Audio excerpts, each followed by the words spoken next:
Assalamualaikum warahmatullahi wabarakatuh.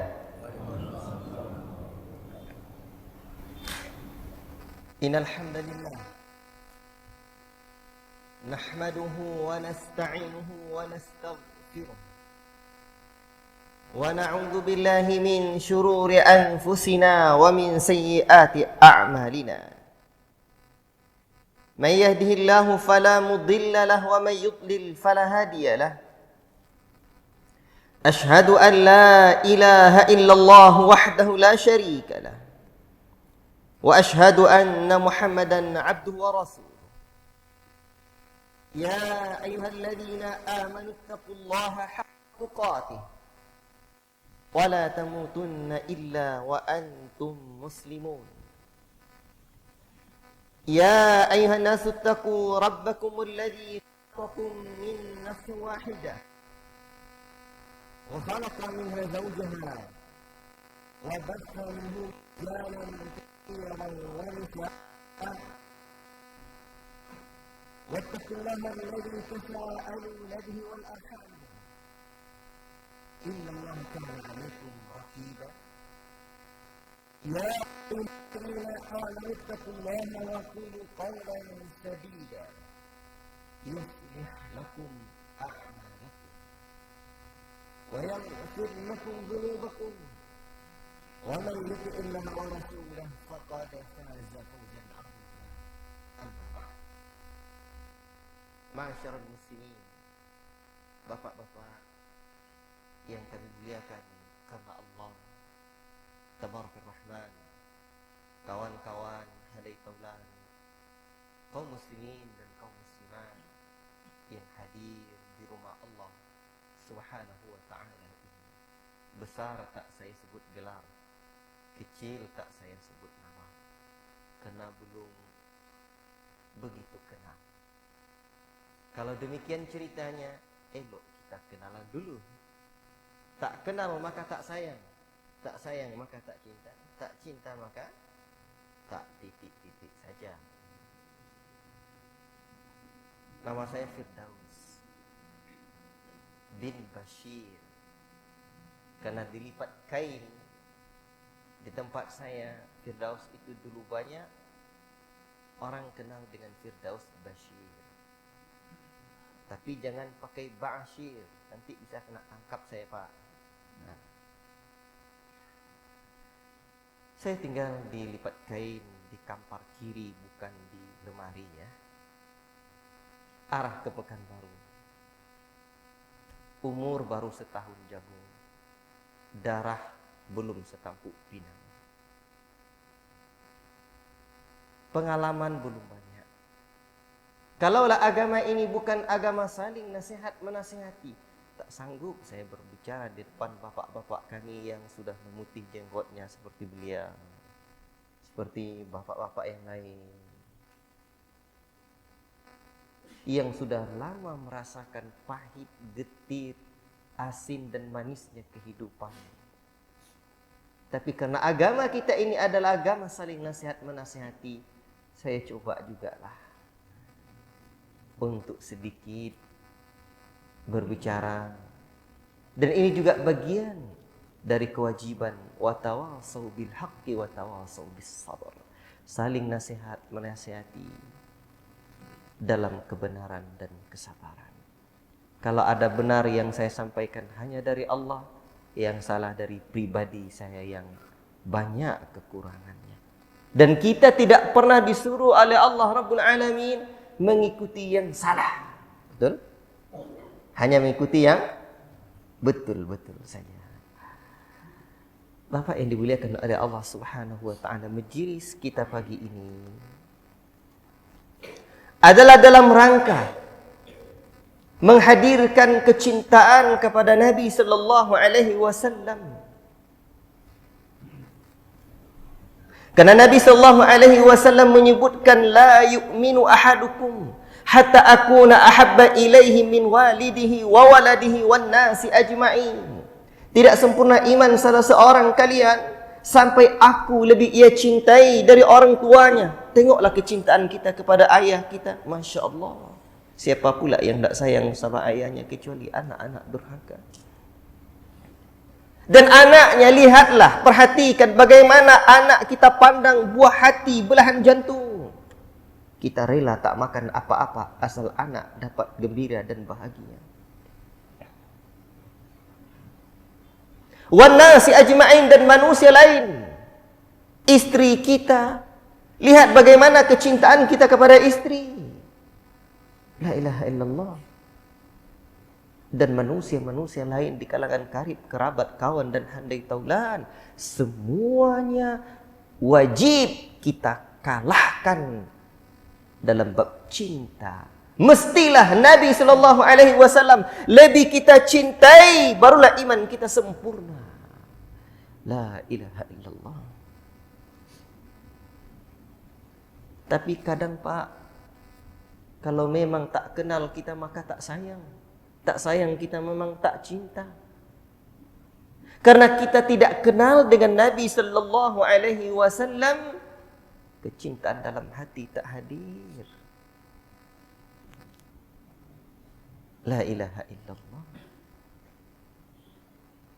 Allahul musta'an. Maka segala upaya untuk mendatangkan rasa cinta kepada Nabi SAW, inilah yang kita usahakan. Kalau kita tengok apa sebab orang lain mencintai orang lain, kita mencintai orang lain, apa sebabnya? Minimal ada 5 alasan.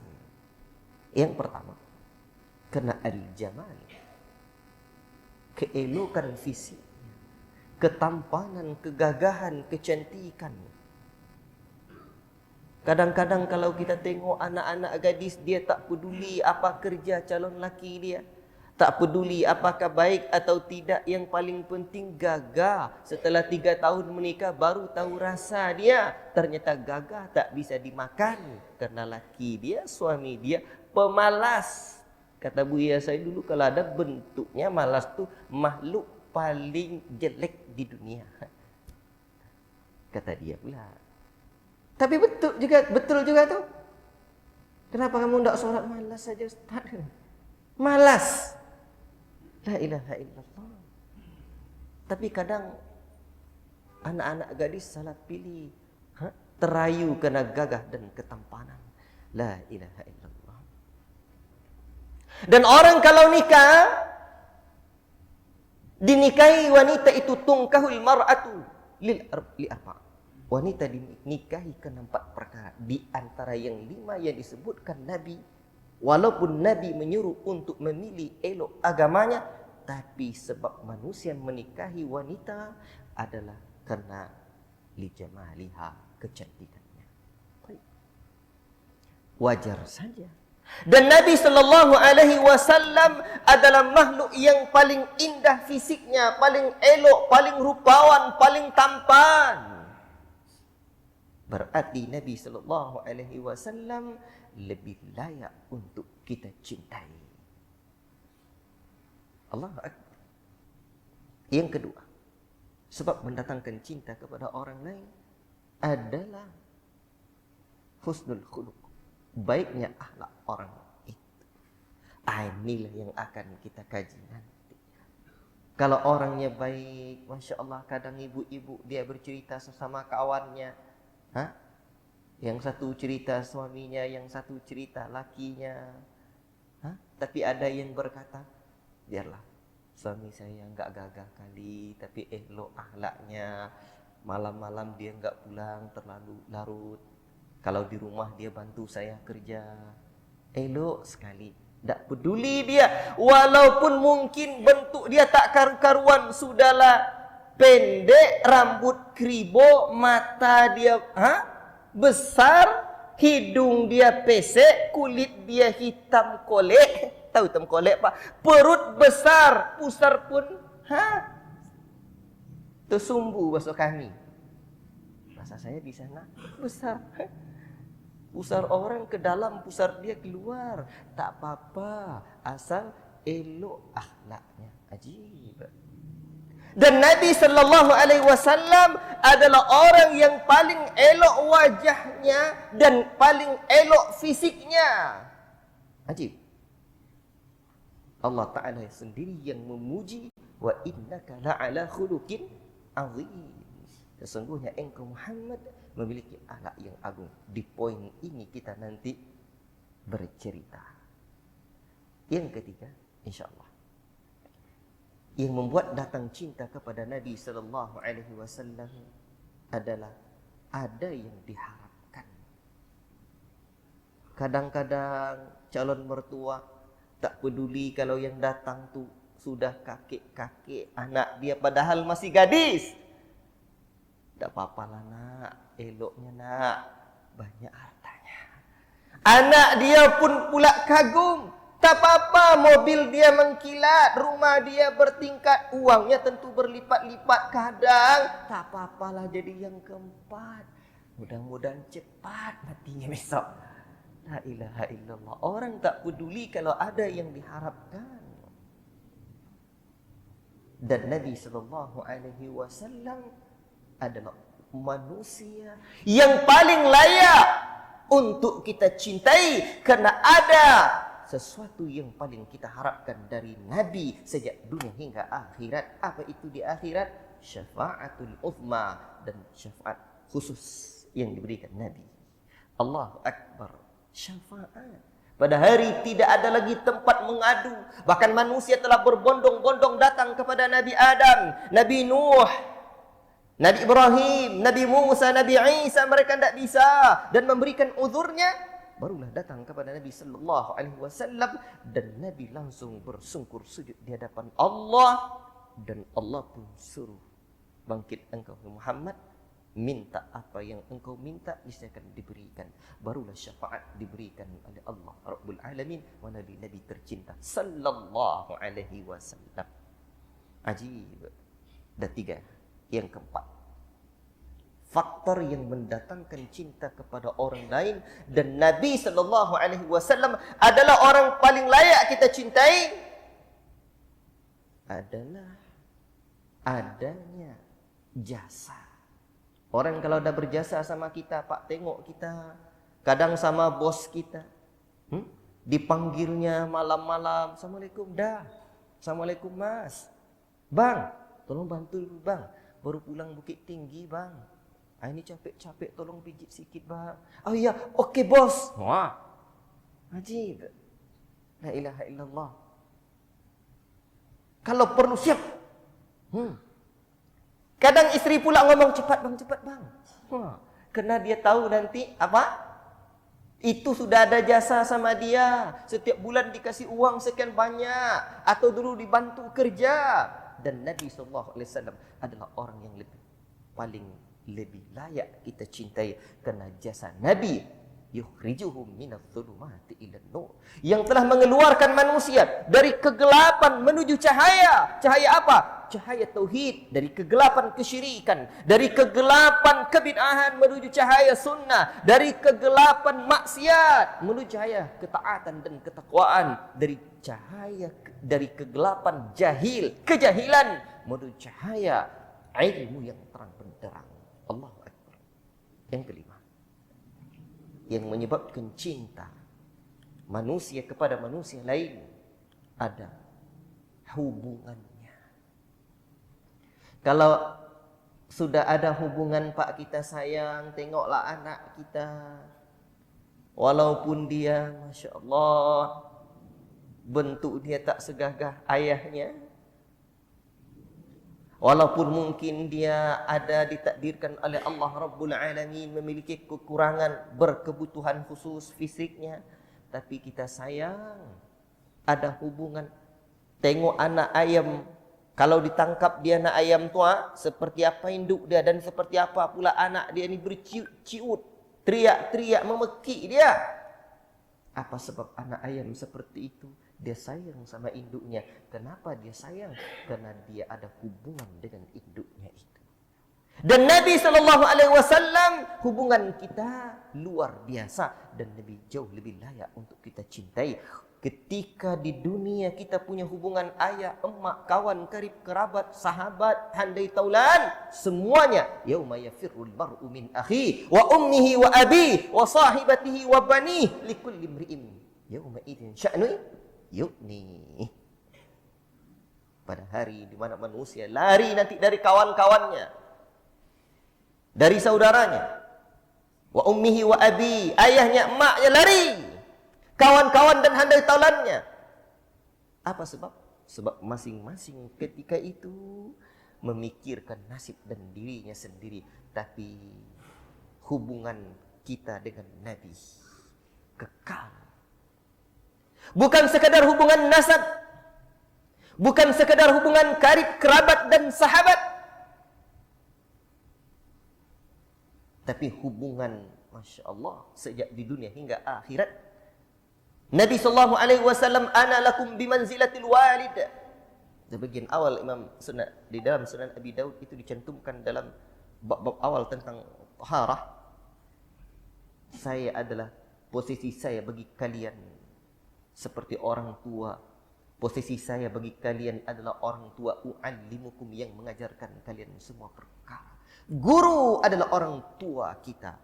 Orang tua yang melahirkan kita adalah aba' lil jasad. Orang tua jasadnya kita telah melahirkan dari alam rahim, alam yang mulia menuju alam dunia, alam yang hina. Guru melahirkan kita dari alam dunia, alam yang hina menuju alam surga, alam yang mulia dan penuh kenikmatan.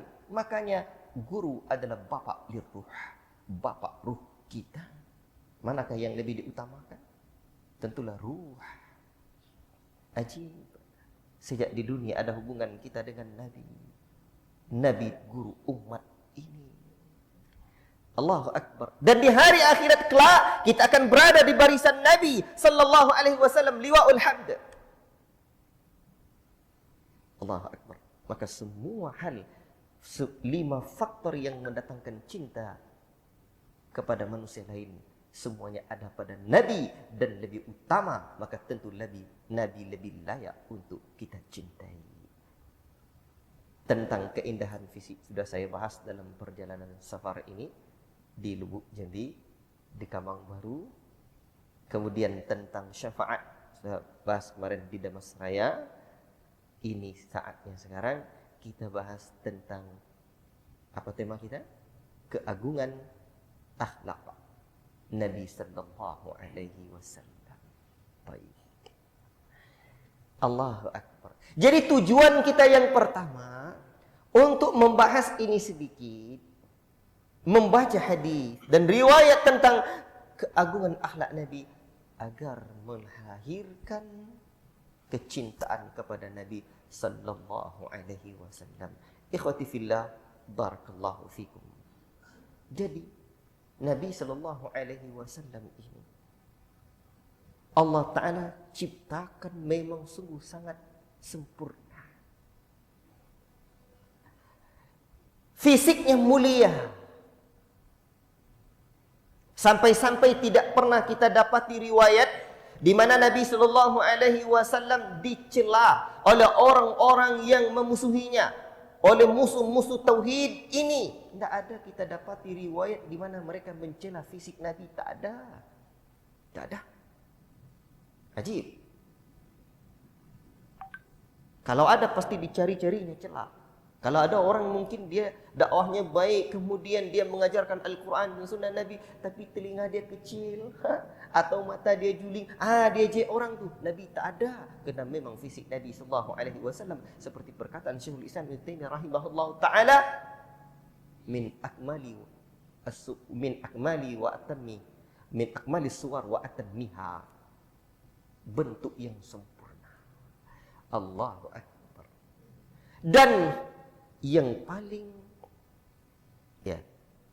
sempurna juga dari kepribadian Nabi adalah akhlaknya. Fisiknya sempurna, akhlaknya juga sempurna. Tadi sudah kita sebutkan kesempurnaan akhlak Nabi, Allah sendiri yang memujinya.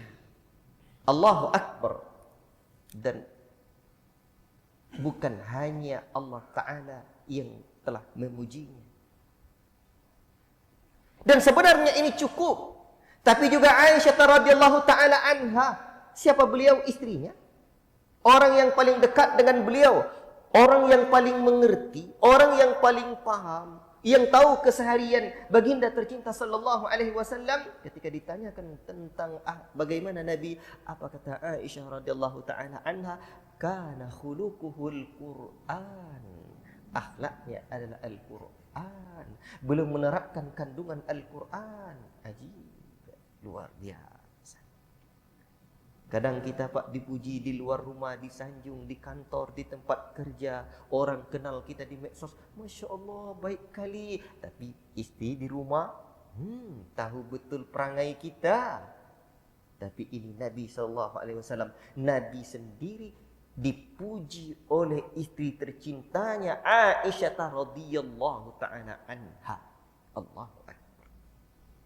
Bahkan bukan hanya istrinya. Ketika Nabi ditanya sallallahu alaihi wasallam,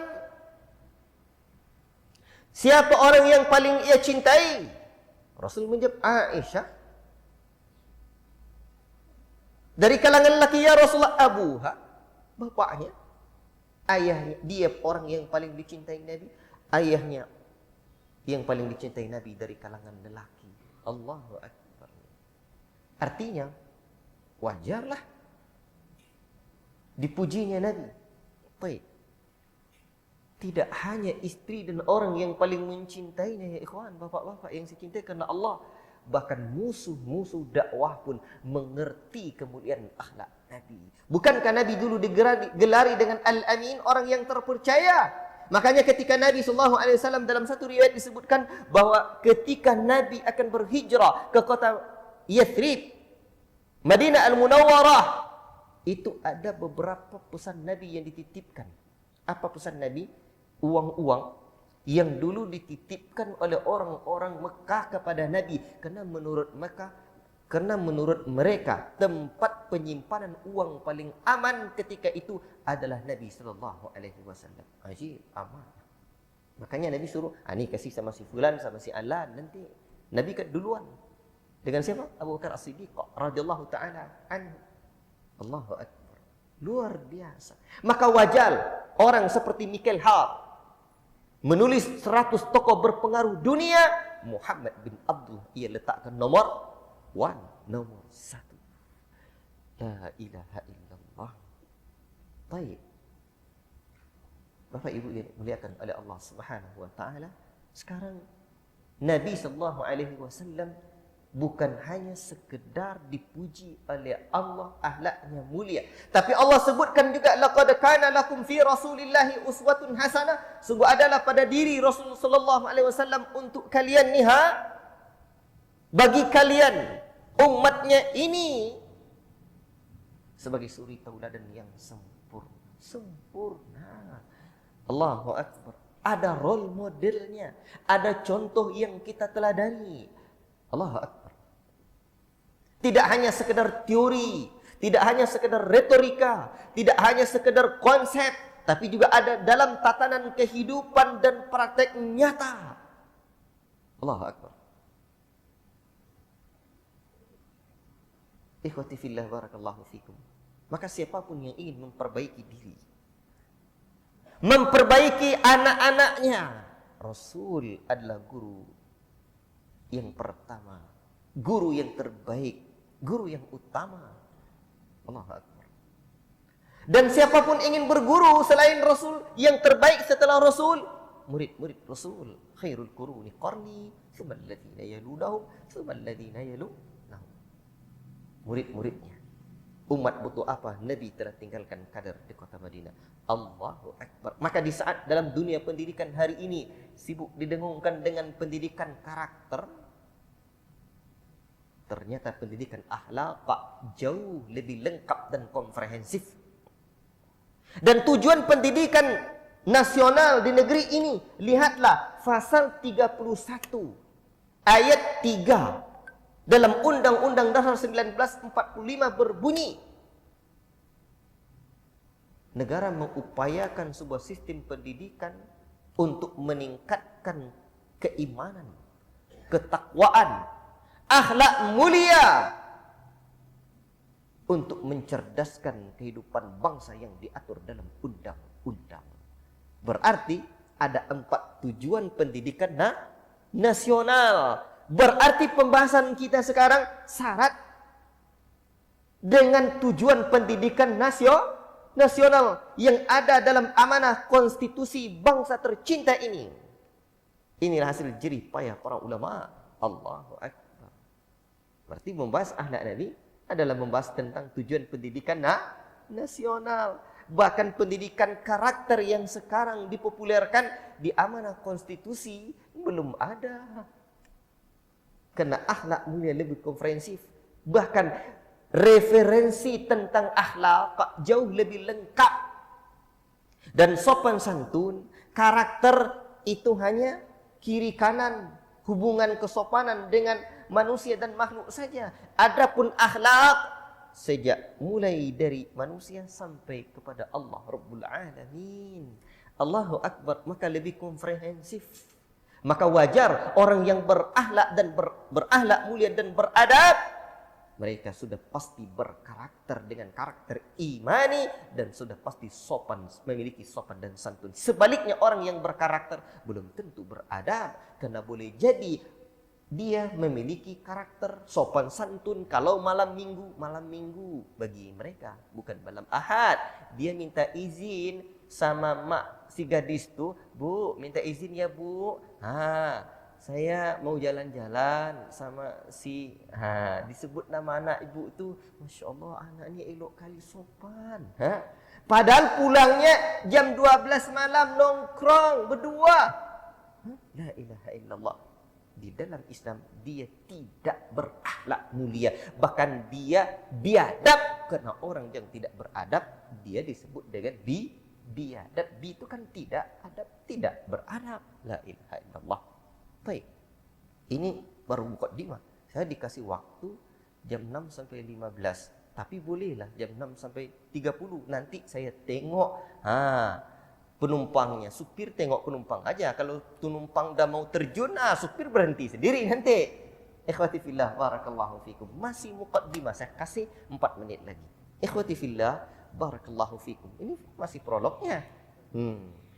Jadi siapapun yang ingin mendidik dirinya dan umat ini, maka Nabi punya konsep yang luar biasa. Ketika Nabi SAW menyebutkan innama bu'ithu liutammima makarimal akhlaq, sesungguhnya aku diutus oleh Allah Subhanahu wa taala untuk menyempurnakan akhlak. Allah Akbar.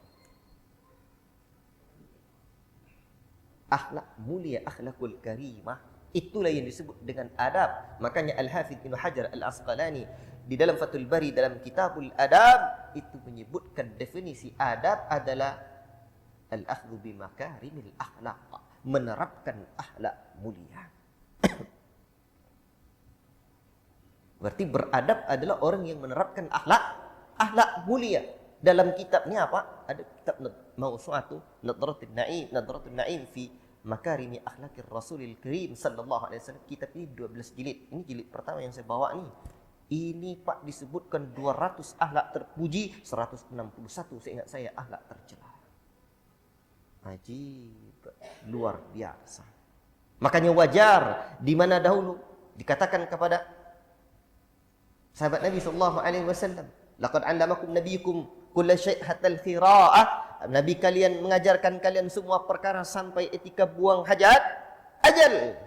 Tentu agama ini agama yang sempurna. Tidak mungkin Allah sebutkan, Allah turunkan ayat yang terakhir turun berdasarkan pendapat yang masyhur di kalangan para ulama, al-yauma akmaltu lakum wa atmamtu alaikum ni'mati wa raditu lakumul Islam dinan.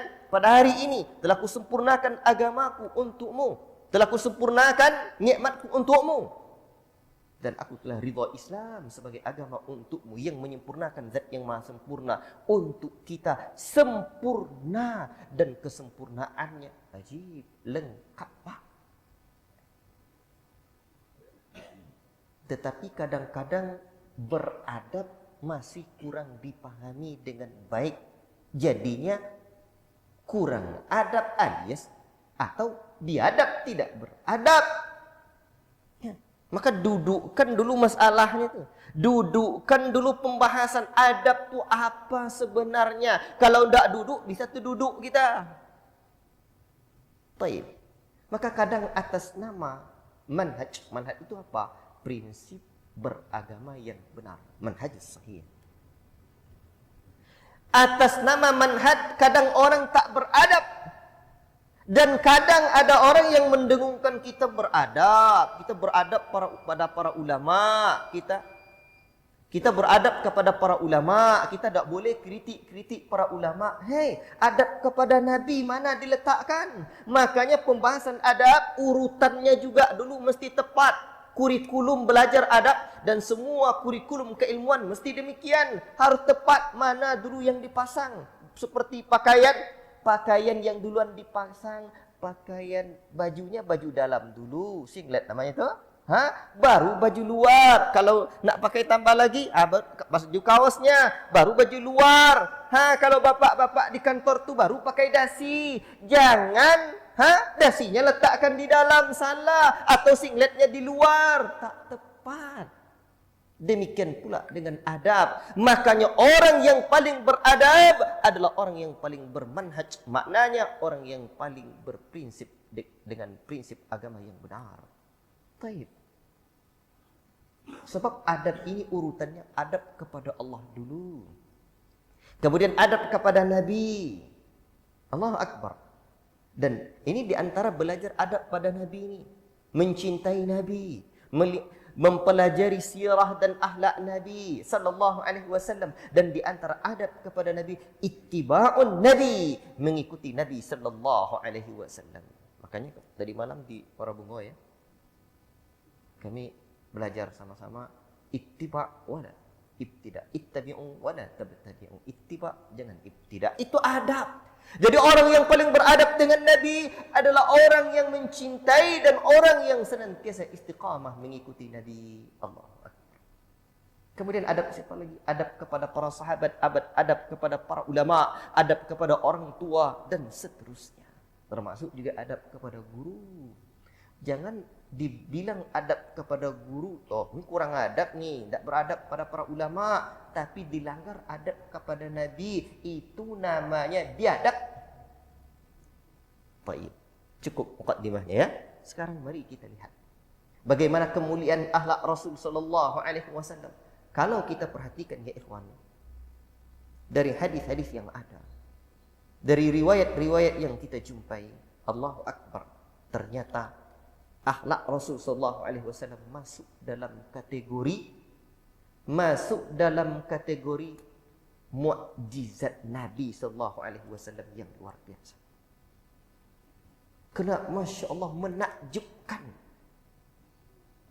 Jadi masuk dalam kategori Nabi sallallahu alaihi wasallam akhlak mulianya ini, mengagumkannya akhlak baginda sallallahu alaihi wasallam ini, termasuk kategorinya apa? Adab dan akhlak beliau yang sungguh sangat menakjubkan. Itu mukjizat. Jadi di antara bukti kenabian itu Allah berikan apa? Adanya mukjizat. Dan di antara bukti kenabian atau mukjizatnya Nabi sallallahu alaihi wasallam adalah akhlak Nabi sallallahu alaihi wasallam yang sungguh sangat mulia. Allahu Akbar. Barakallahu fikum ikhwatal iman yang saya cintai karena Allah Tabarakar Rahman. Baik. Akhlak Nabi. Pujian dan sanjungan sudah kita sebutkan. Dari sisi apa saja kita bisa melihat akhlaknya baginda sallallahu alaihi wasallam? Dari banyak sisi. Kalau kita lihat Pak, dalam buku-buku referensi tentang pendidikan karakter, itu disebutkannya akhlak berbagai sisi. Ya, karakter, bagaimana seorang pelajar itu karakter dia bermasyarakat, karakter dia ya di dalam kehidupan ini disebutkan.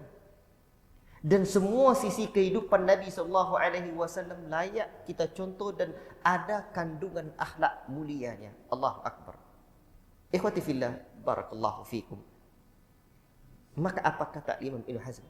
Fa inna sirata Muhammad sallallahu alaihi wasallam liman tadabbaraha taqtadi tasdiqahu. Sesungguhnya barang siapa yang mengamati tentang sirah Nabi sallallahu alaihi wasallam, dia akan membenarkan kerasulan beliau. Apa saja contoh akhlak Nabi kepada istrinya, ajib. Sampai Nabi SAW diriwayatkan oleh istri beliau sendiri, di mana Nabi SAW, Masya Allah, orang yang paling baik kepada istri. Nabi mengatakan, khairukum khairukum li ahli wa ana khairukum li ahli. Sebaik-baik kalian adalah orang yang paling baik kepada istrinya, kepada wanita-wanitanya. Dan saya adalah orang yang paling baik kepada istri, atau dalam riwayat lain, nisa, kepada wanita-wanita. Allahu Akbar. Kadang kita, Pak, wanita di berat ujian kita. Makanya wajar Nabi SAW, ma taraktu ba'di fitnatan adarru 'ala rijali minan nisa. Tidak ada fitnah yang lebih berat kutinggalkan buat lelaki sepeninggalanku daripada fitnah wanita. Baik wanita yang di luar yang belum halal buat kita, atau wanita di rumah yang sudah halal buat kita. Berat fitnahnya, perlu banyak bersabar. Kalau tidak sabar kita payah kali. La ilaha illallah. Makanya Nabi SAW sudah memberikan contoh. Karena wanita ini diciptakan oleh Allah Ta'ala dari tulang rusuk Nabi Adam yang bengkok. Dan ternyata memang kita perlu bersabar. Diluruskan patah, maka cara terbaiknya adalah sabar. Allah Akbar. Nanti kepada keluarganya beliau sabar. Dan kepada musuh-musuh dakwahnya beliau juga sabar. Dalam riwayat tentang bagaimana kealiman Aisyah, keilmuan Aisyah. Aisyah ni orang yang banyak melihat kehidupan Nabi. Satu saat Nabi SAW dijumpai oleh orang yang paling bejat perangainya, yang paling jahat. Dia datang ke Nabi. Tapi begitu dia sampai kepada Nabi SAW, Nabi SAW dilihat oleh Aisyah, diperlakukannya dengan baik. Sampai-sampai Aisyah bertanya kepada Nabi, kenapa Nabi demikian? Ya, pekan yang lalu saya ngaji ini di Masjid Imam Syafi'i Teluk Kuantan tentang bagaimana metode Nabi dalam taklif, pendekatan Nabi terhadap orang-orang yang dia sangat jahat. Jahat perangainya, akidahnya batilah, keyakinannya batilah, tapi Nabi masih bisa melakukan taklif, pendekatan. Allahu Akbar. Berarti orang yang paling beliau cintai dan orang yang paling memusuhi beliau, Allahu Akbar, adalah Nabi SAW masih elok. Sampai-sampai dalam riwayat Safiyah binti Huyai itu disebutkan, kata Safiyah bahawa dulu orang yang paling aku benci adalah Nabi. Karena kan Safiyah binti Huyai ini dari apa? Keturunan Yahudi. Lalu Nabi SAW kan mengusir orang Yahudi. Tetapi manakala Safiyah telah berada di rumah Nabi, dinikahi oleh Nabi SAW, Allahu Akbar.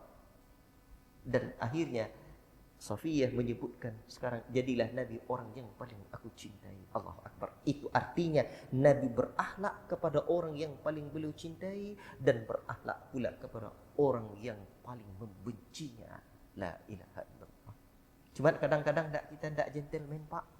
Ada orang yang memusuhi kita, kitanya tidak berani, tidak gentleman, tidak bisa baik sama dia. Orang marah sama kita tuh, Pak. Nabi dah sebutkan, tengok akhlak Nabi. Nabi itu lapang dadanya, luas wawasannya. Itu perlu kita hadirkan untuk menghadirkan akhlak yang baik tu. Lapang dada, wawasan luas. Kita mesti cerdas. Al-sunnatu al-uqala. Orang yang berakal, orang yang cerdas, itu ahlus sunnah. Karena dia mengikuti sunnah Nabi SAW. Bagaimana cerdasnya kita? Anggaplah orang-orang, pandanglah orang-orang yang mengejelek-jelekkan kita, yang mengejek-ngejekkan kita, di bawah kita sedikit IQ-nya, di bawah kita sedikit ilmu dan pemahamannya. Kita dah lebih cerdas dari dia. Biarlah orang marah, tak peduli kita. Kita tak takut sama marah orang. Yang kita takuti marah kita. Karena Nabi SAW dalam bab marah ni sudah mengingatkan kita, la taghdab. Tak cukup sekali, Nabi sebutkan 3 kali, la taghdab, jangan marah. Kita tak tahan. Orang sebut mungkin kita macam-macam. Sabar, Pak, sabar.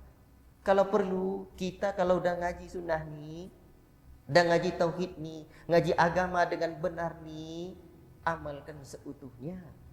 Biarlah orang marah, kasih saja dia hadiah. Karena di antara akhlak yang diajarkan Nabi, tahadu tahabbu, saling berbagi hadiahlah kalian, niscaya kalian akan berkasih sayang. Ajib, luar biasa. Saling berkasih sayang kata Nabi sallallahu alaihi wasallam. Maka kasih dia hadiah. Sampai-sampai Nabi sallallahu alaihi wasallam dalam riwayat tentang taklifnya Nabi sallallahu alaihi wasallam, bagaimana sikap Nabi mendekati orang-orang yang akan didakwahkan. Kadang kata Nabi, saya memberikan hadiah kepada orang yang orang lain jauh lebih saya cintai ketimbang dia. Tapi saya khawatir. Apa sebab? Sebab Nabi katakan, khasyatan ayyakubahullahu finnar ala wajhihi. Khasyatan ayyakubahullahu finnari ala wajhihi. Atau kama qala Rasulullah SAW. Saya khawatir. Kenapa? Sebab saya khawatir dia nanti akan diazab oleh Allah di hari akhirat kelak di dalam neraka. La ilaha illallah.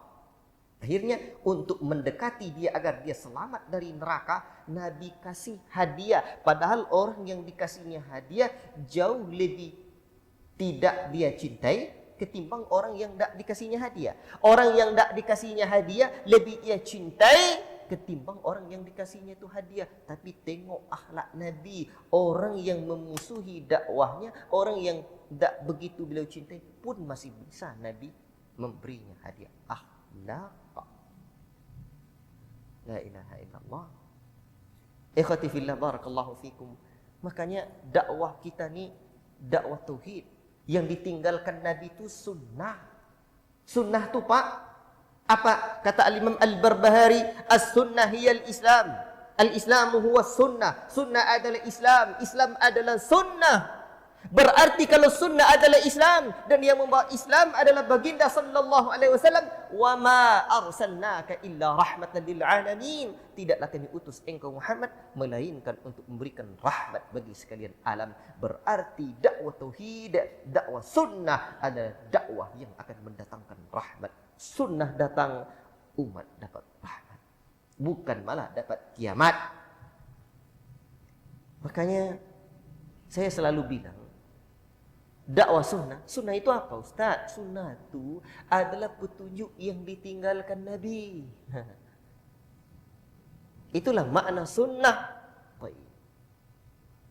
Saya selalu katakan, dakwah sunnah adalah dakwah yang paling mudah diterima oleh masyarakat. Sepakat tak? Berat menerimanya ya? Ada yang bilang dakwah sunnah dakwah paling berat diterima. Satu sisi iya juga, tapi di sisi lain dakwah sunnah adalah dakwah yang paling berat diterima oleh manusia. Itu perlu direvisi. Dakwah sunnah adalah dakwah yang paling mudah diterima oleh masyarakat, tapi betul-betul menerapkan sunnah seutuhnya. Karena kadang-kadang kita mengartikan dakwah sunnah itu cuma dengan ceramah. Kadang satu orang jumpa dengan kawannya, dia dari kampung A, yang satu lagi dari kampung B. Gimana kabar akhi? Cerita, gimana dakwah di kampung muda ada? Oh, belum ada dakwah di kampung saya. Payah kali, masyarakat tadi itu susah. Ya, yang satu lagi bilang, oh apalagi kalau di kampung saya. Berlomba-lomba menceritakan payahnya masyarakat di kampung dia. Allahul musta'an, tak solusi, dia cari masalah aja itu. La ilaha illallah. Dan dia menyempitkan makna dakwah. Dakwah hanya diartikan dengan menyampaikan kajian. Kita bapak-bapak mesti bercelana cingkrang, berjenggot panjang. Yang terbayang sama kita bapak-bapak yang belum terbiasa kan, itu jenggot panjang itu seperti kambing. Yang terbayang kita jangan membebek nanti celana cingkrang tuh. Itu nanti orang tuh kebanjiran, awak di kota tidak banjir-banjir. Wajar begitu pemikirannya. Kita mesti sabar. Kalau hanya dakwah diartikan dengan menyampaikan kajian begitu, ya payahlah. Allahul musta'an. Dakwah tidak sebatas itu. Dakwah contoh sunnah. Sunnah itu mudah diterima. Contoh Nabi sebutkan tahadu tahabbu, saling berbagi hadiahlah kalian, niscaya saling berkasih sayang di antara kalian. Bukankah itu kemuliaan akhlak yang diajarkan Nabi? Ajib. Nabi contohkan mengasih hadiah. Orang kasih hadiah Nabi, Nabi nak balas lagi. Akhlak Nabi sallallahu alaihi wasallam. Allahu akbar. Allahu akbar. Makanya kadang Nabi kasih hadiah untuk para sahabat itu, ada budak yang didapatkan jatahnya Nabi di dalam hasil rampasan perang, itu dihadiahkan Nabi kepada sebagian para sahabatnya. Allahu akbar. Hadiah, Nabi kasih hadiah. Saling berkasih sayang. Coba orang kasih hadiah, Pak. Ada orang yang paling menentang, misalkan ya, dakwah tauhid, dakwah sunnah, yang paling tidak menerima Islam yang disampaikan, padahal qala Allah, qala Rasul, datang saja, biasa saja datang, kasih hadiah, Pak, Assalamualaikum Pak, ini tadi di pasar, kasih buat anak, mungkin anak dia mondok, atau mungkin anak dia masih kecil, kasih hadiah. Sekali, 2 kali, 3 kali, 4 kali, 5 kali, 6 kali, jangan muak-muak kasih hadiah, uang kan ada. Atau, tak ada uang saya Ustaz, banyak kali, payah kali itu. Hadiah senyum. Nabi SAW orang yang paling mudah senyumnya. Sampai, Masya Allah, Nabi itu kadang terlihat gigi geraham dia tertawa, tersenyum, Masya Allah. Nabi menggembirakan para sahabatnya. Senyum, salam, sapa, sopan, santun. Ini enggak. Baik. Ikhwati fillah, barakallahu fikum. Sekarang coba kita lihat lagi bagaimana akhlak Nabi sallallahu alaihi wasallam. Ada 6:15 nih. Masih kita tambah 15 menit lagi? Insyaallah. Baik. Ikhwati fillah, barakallahu fikum. Nanti bab itu lagi tambah. Sekarang coba kita lihat lagi ya ikhwan, bagaimana akhlak Nabi sallallahu alaihi wasallam. Akhlak Nabi sallallahu alaihi wasallam memang sungguh sangat menakjubkan. Kita dapati di antara akhlak Nabi sallallahu alaihi wasallam tidak pernah mencela makanan. Ma'aban Nabi sallallahu alaihi wasallam ta'aman qattu in ishtahahu akalahu wa illa tarakahu. Tidaklah Nabi sallallahu alaihi wasallam mencela satu makanan sekalipun tak ada, qattu, sedikit pun tak ada. Tak ada. Dan seandainya beliau menyukainya, beliau makan, dan beliau tidak menyukainya, beliau tak makan. Dan sering kita dengar, tapi ini memang bagian dari mukjizat ini. Luar biasa.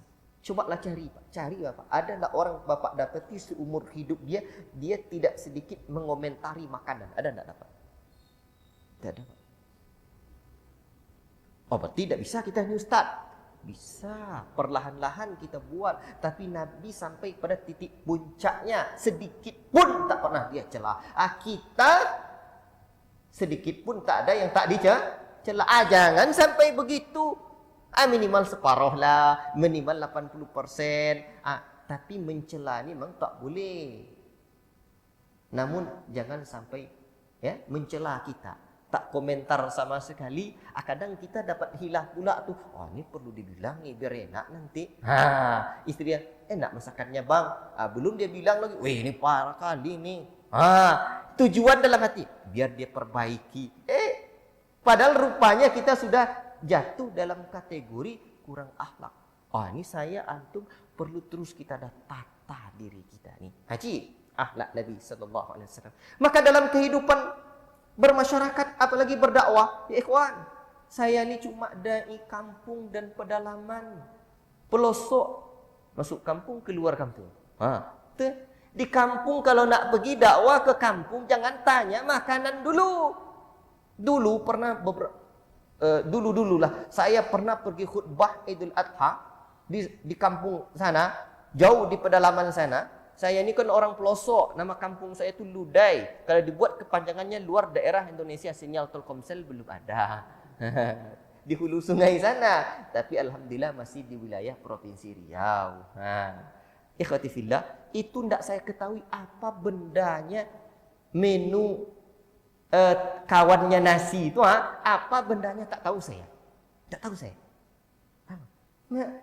Mau tidak mau Pak, di sinilah kita perlu belajar. Masya Allah. Nanti pujilah dia sedikit. Allahu Akbar. Ini perlu akhlak ni kita terapkan di dalam kehidupan, di dalam bermasyarakat dan lain-lain sebagainya. Dan kedermawanan Nabi sallallahu alaihi wasallam ini juga akhlak. Nabi sallallahu alaihi wasallam senantiasa menerapkan akhlak dermawan. Allahu Akbar. Siapapun yang meminta Nabi kasih Pak. Allah. Makanya Nabi SAW, ikhwan, berbicara tentang kedermawanannya, waktu kita sedikit. Berbicara tentang kedermawanan Nabi, Allahu Akbar, luar biasa. Di antara yang menunjukkan hal tersebut adalah kisah di mana satu hari Nabi SAW dilihat oleh seorang wanita mengenakan pakaian yang sudah cukup usang. Wanita tersebut pun kemudian membuat baju yang indah, lalu menghadiahkan kepada Nabi SAW. Ajib. Saking sudah diterapkan Nabi, sahabat dan sahabiat juga sudah menerapkan pula kasih hadiah kepada Nabi. Allah Akbar. Kita dah lama berguru, tak ada kasih hadiah guru. Dibilang juga, dah lama ngaji lah. Malah, siapa gurumu? Oh banyak. Tapi tak ada ustaz kita kasih hadiah. Beda dengan sahabiat ni. Maka Nabi SAW pun menerima hadiah tersebut. Karena Nabi Muhammad SAW membutuhkannya. Dan beliau memakainya. Dan di antara akhlak Nabi, ketika orang kasih hadiah, beliau bertunjukkan, beliau pakai. Biar orang ni senang. Ajib. Itu akhlak Nabi. Tak lama setelah pakaian tersebut beliau pakai, datang seorang yang memuji dan minta pakaian tersebut. Apa yang terjadi? Nabi SAW tanpa ada wajah marah dan cemburu sedikit pun, Nabi SAW pun memberikan pakaian baru yang dia dapatkan dari orang tersebut. Allahu Akbar. Antum bayangkan, orang yang memberi hadiahnya sudah digembirakannya dengan mengenakannya, orang yang datang untuk memintanya, pun Nabi gembirakan dengan memberikannya. Allahu Akbar. Apalagi akhlak Nabi Sallallahu Alaihi Wasallam yang sangat menakjubkan itu. Di antara akhlak itu adalah kesederhanaan dalam makna ketawaduan. Nabi Muhammad Sallallahu Alaihi Wasallam itu orang yang tawadhu, rendah hatinya, tidak menyombongkan diri. Allahu Akbar. Ikhwati fillah, barakallahu fikum. Nabi adalah orang yang sangat tawadhu, rendah hati. Jangan sombong. Ini tidak sedikit-sedikit dah sombong. Biasa itu tong kosong nyaring bunyinya. Makanya Al-Imam Sya'bi menyebutkan al-ilmu thalathatu ashbar. Ilmu itu 3 tingkatan. Man dakhala shibral awal takabbar. Siapa masuk tingkatan pertama sombong, tong kosong nyaring bunyinya. Tapi man dakhala shibral tsani, siapa yang masuk tingkatan kedua, barulah dia mulai tawadhu. Namun apabila terus menuntut ilmu, man dakhala shibral tsalits alima annahu la ya'lamu syai'a, barulah dia mengerti bahwa dia tidak tahu apa-apa. Barulah dia tahu bahwa dia tidak tahu apa-apa. Maka terus menuntut ilmu, terus menggali ilmu, jangan bosan-bosan. Biar hati kita lembut. La ilaha illallah. Agar hati kita ini makin tertata. Allahu Akbar. Maka Nabi SAW tentang kisah bagaimana ketawaduan beliau banyak sekali. Dan kita sudah maklum itu. Ketika Nabi Muhammad SAW berhijrah ke kota Mekah, ketika beliau masuk kota Madinah, kaum Ansar menyambut Nabi SAW. Itu dulu orang Mekah, orang yang menghardik dia, mengusir dia. Bahkan Nabi sejenak menjelang meninggalkan kota Mekah, Nabi tengok ke belakang. Nabi sayang kat tanah tempah darah.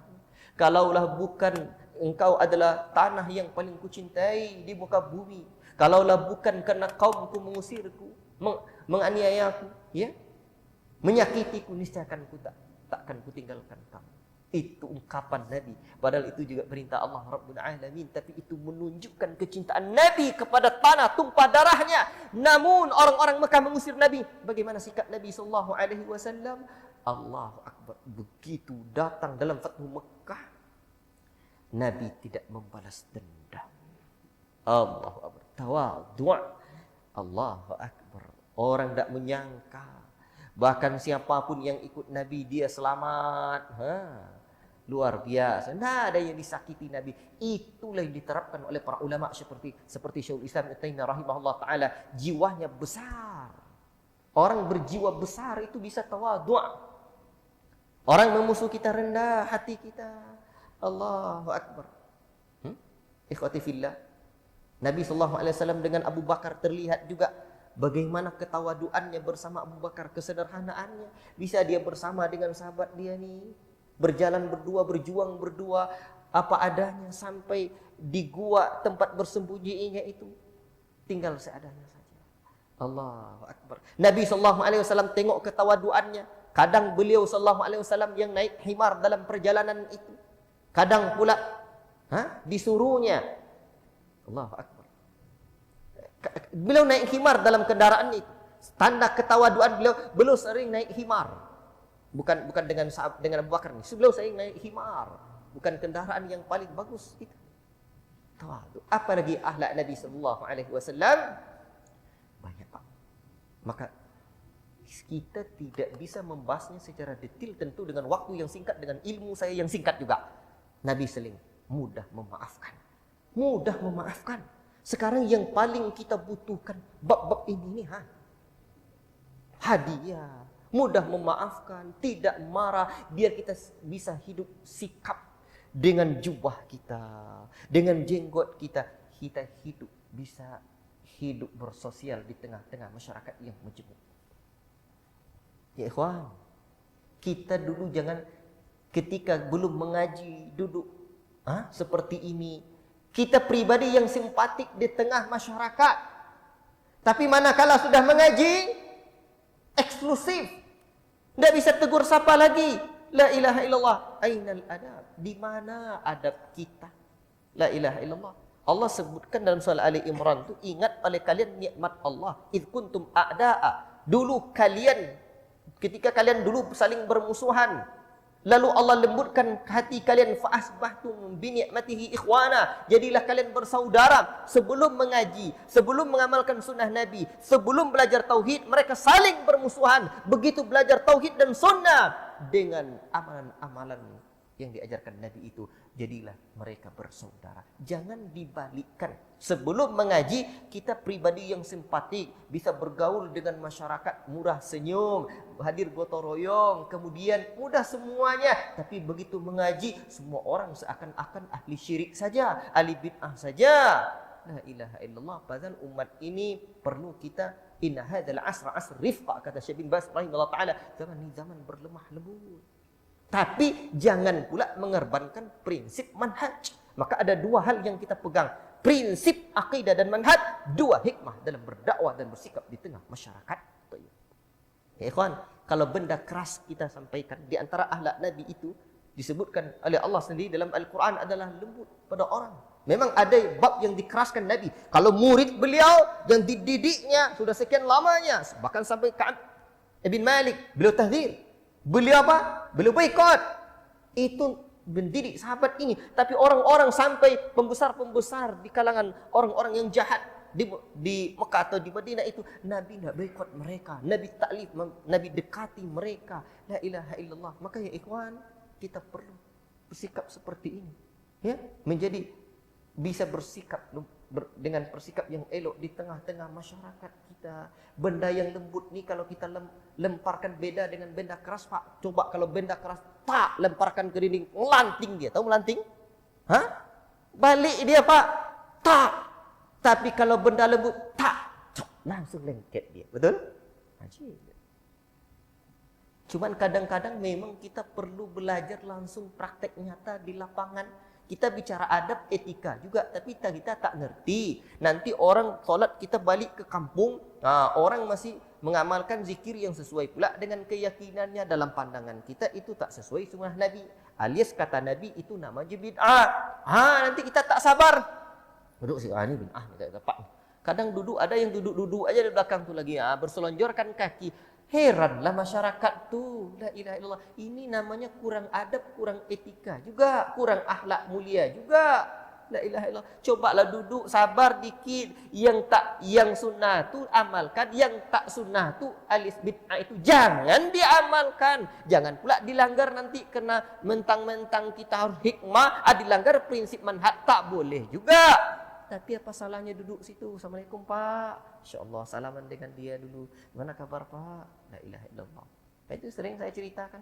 Ikhwan, kita dakwah kampung dan pelosok-pelosok tu, Masya Allah. Ada satu khatib, dikit lagi 2 minit. Ada khatib dari A sampai Z nyebut saya aja kerjanya. Nama saya aja yang tak sebutnya. Tapi apa yang kita dakwakan disebutnya, panaslah. Sebagian kawan, datanglah. Ya datang saya. Kita al-uqala, al-sunnah ni orang yang cerdas. Jadi kita sikapi seperti itu. Pulang saya dengan beliau. Contoh paling remeh ini, Pak. Apalah saya? Tapi ketika kita terapkan hasilnya, Masya Allah, cerita-cerita dengan pulang arah rumah kami sama. Masya Allah, dia cerita, saya cerita pula. Kami tak ada bahas-bahas khutbah tadi. Tak peduli saya. Apa peduli saya? Tak peduli saya. Tidak. Yang paling takut saya bukan marah orang, marah kita. Kalau kita marah, iyalah, tidak bisa kita lagi seperti itu. Dia saya pandang, dia saudara saya. Saya mencintainya. Kalau dia salah, saya dekati untuk saya rubah. Tak lama setelah itu, Pak, sekitar 2 bulan atau beberapa bulan lah, ada ikhwan kasih tahu saya, Ustaz, udah bagus pula khutbahnya. Sunnah pula nampaknya disampaikannya referensinya. Alhamdulillah lah tu tak menjadi-jadi dia. Taklif akhlak ya ikhwan. Sekarang bab-bab beginilah, maka saya anjurkan saya, antum, kita bersama untuk mengkaji lebih dalam tentang kemuliaan akhlak Nabi sallallahu alaihi wasallam agar kita bisa menghantarkan dakwah tauhid dengan hikmah di tengah-tengah masyarakat yang majmuk ini. Yang benar hanya dari Allah, yang salah dari pribadi saya menyampaikan. Terakhir, dalam waktu yang setengah menit lagi, saya di sana mengelola pondok pesantren. Ya, pondok pesantren ini udah tahun ke-9 sekarang, dan sekarang sudah ada 4 dilipat kain, 2 di pedalaman, 1 di Pekanbaru, walaupun yang di Pekanbaru ini masih dipinjami, ya. Dan itu programnya. Pondok yang saya buat tuh bukan gedung pesantren, pondok pesantren. Paling yang besar baru pondok 1, 2 dan yang ketiga. Pondok kecil. Jadi setiap daerah saya punya prinsip, tamat pondok buat pondok. Santri itu saya berprinsip bukan yang paling penting sukses mendidik santri, tapi sukses mendidik alumni. Jadi tamat pondok, apalagi tamat kuliah, tamat negeri para ulama, kita cari dan buatkan pondoknya lagi. Maka sekarang saya punya program untuk kaderisasi, namanya program, insya Allah gratis. Alhamdulillah, untuk tidak mampu gratis. Tahun ke-9 masih gratis, ya. Saya punya program sekarang, program kaderisasi dai kampung dan pedalaman. Tapi berat sikit. Jadi kalau ada anak-anak muda, coba sana. Nanti saya kirim dulu praktek, belajar, kirim dulu, ditengok betul. Jadi masa seleksinya itu enggak berat ke kampung. Karena dakwah di kampung dan pedalaman ini yang susah sekarang, ya. Payah mencari dai-nya. Ya, kalau bisa yang tak ada orang Islam tu yang pergi kita sana. Yang orang-orang bejat perangainya tu kita pergi ke sana. Di Pulau Penyalai itu ada seorang ibu, saya jumpai 2 suaminya, Pak. Kala bapak dibuatnya, bapak baru 1 istri. Itu tuh yang perlu. Pendeta berkeliaran di sana. Dai kita, la ilaha illallah. Makanya kadang menetes air mata saya, ya, mengingat itu. Saya pulang dari Pulau Penyalai 2014 itu, dalam sipit menangis saya, Pak. Saya teringat masjid kita mewah. Di sana Masjid Raya saya jumpai, dan gereja permanen berdiri tidak jauh di situ. Maka kita perlu kader dai kampung dan pedalaman.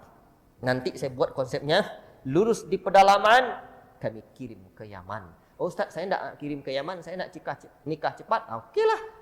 Santri saya saya jodohkan, dah 70 orang lebih saya jodohkan, besar kecil tua muda laki-laki perempuan, lajang janda dan duda tu. Saya jodohkan. Maka kami buat satu program lagi, lulus di pedalaman kami hantar ke pelaminan. Jadi kalau ada bapak-bapak yang nak, pergilah ke sana nanti. Insya-Allah. Cukup sekianlah. Kalau ada umur sama panjang, bolehlah kita berjumpa lagi insyaallah taala. Doakan perjalanan kami. Wassallallahu wasallam ala nabiyina Muhammad wa ala alihi washabbihi ajmain. Wassalamualaikum warahmatullahi wabarakatuh.